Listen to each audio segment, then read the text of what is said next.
and welcome to EBADay 2019 in Stockholm. I'm Hannah Wallace, and kindly joining me now in the TV studio is Michael Steinbach, CEO of equensWorldline. Hello Michael, thank you very much for coming in and speaking with us today. You're welcome, thank you.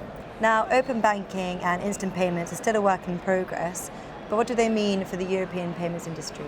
So first of all, we believe that open banking and instant payments is really a match in heaven, because it serves benefits and advantages for customers. A lot of use cases are actually already existing. Example is international liquidity management.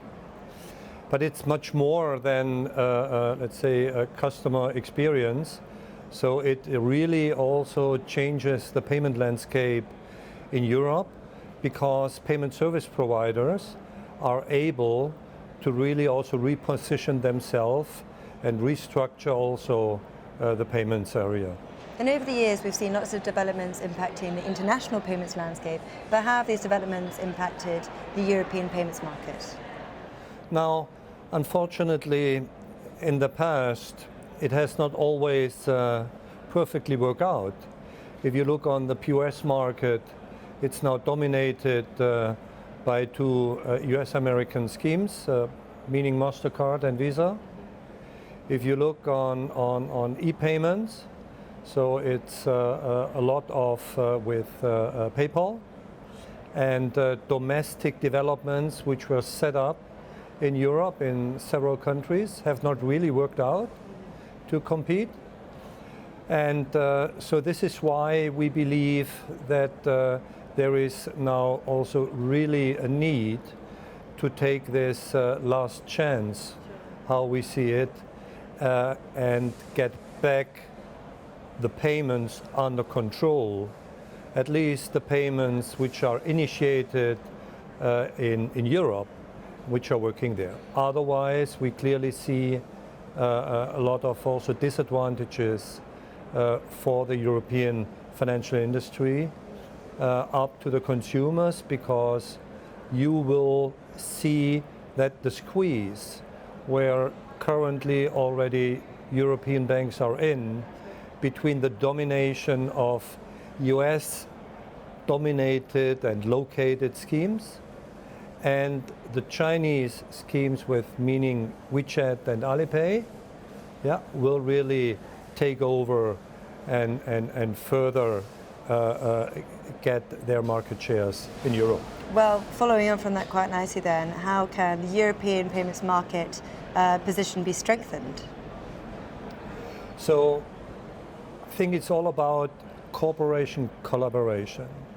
So it is important that Europe, and especially the banks in Europe, and I mean in particular the CEOs in Europe, are getting together and let go their personal interests, national interests, and really take a more bird view on Europe, and bring the interests together to build a European scheme. So don't misunderstand me, I don't ask for shutting down domestic schemes, but I'm asking for openness on collaboration on a European level, because with an introduction of a European scheme, 300 million Europeans will have immediately this European scheme in their pocket. And this is already, I think, a big step, and will also over time lead outside of Europe to the need that in other regions of the world, this scheme needs to be accepted.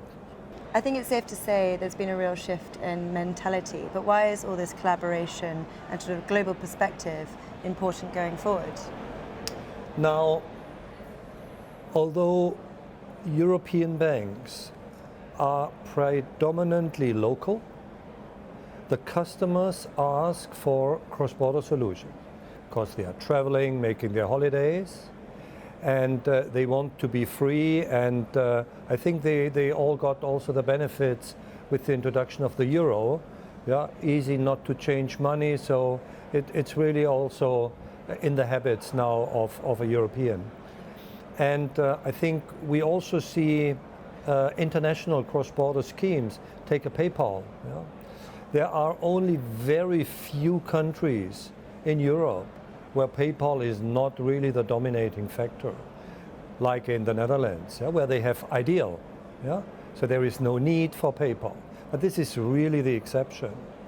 So it is more that in other countries, PayPal is dominating, take this as an example, and other, let's say, interests where banks and national bank communities have introduced a kind of competitive service to that, so far at least failed. So this is why it is necessary to offer a cross-border solution, also because of the business case.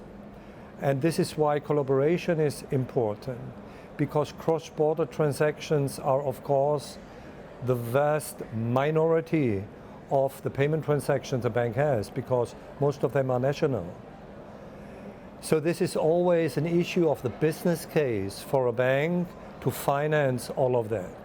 And this, of course, even more asks for collaboration, cooperation, and this is why we see a lot of benefit, not only for the banks, but also for the inhabitants of Europe. Well, certainly ending on a positive note there. Michael, thank you so much for sharing your insights. It's really interesting. Thank you. Thank you very much.